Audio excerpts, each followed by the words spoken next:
Dahil 2 taon na kaming nagmamahalan ng jowa ko ay naisipan kong gawin yung wedding content dito sa ML. Inaya ko ang mga kaibigan ko at 2 supporters ko sa TikTok upang may sagawa ang content na ito. Required ang level 4 ng mga kasama ko para sa mga SS nila. Syempre gagamitin ko ang latest skin ni Odette dahil napakaganda niya. Salamat ng madami guys sa pagsali dahil hindi ko naman magagawa itong content na ito kung wala kayo. At pinaliwanag ko na nga sa kanila ang mga gagawin nila. Mahahalata mo din na first time nila umattend sa kasal dito sa ML. Pinapapila ko yung kabilang team sa gilid.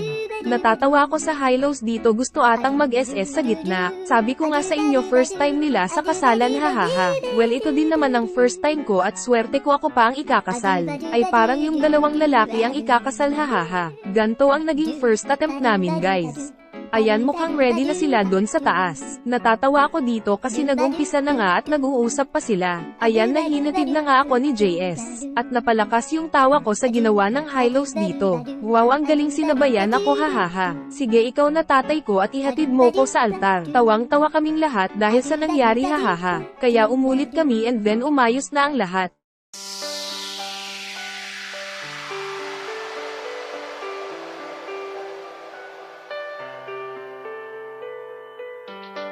A 105 is a number that comes to my head when I think of all the years I wanna be with you.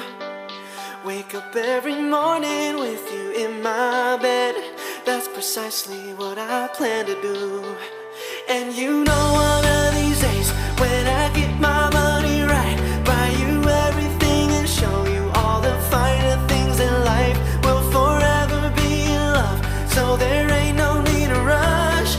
But one day I won't be able to ask you loud enough.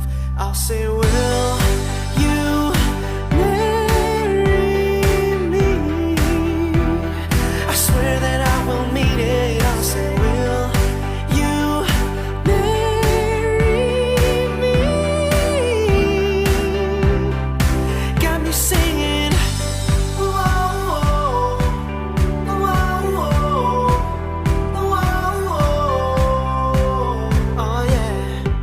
Ayan, nagbakbakan na nga, hahaha.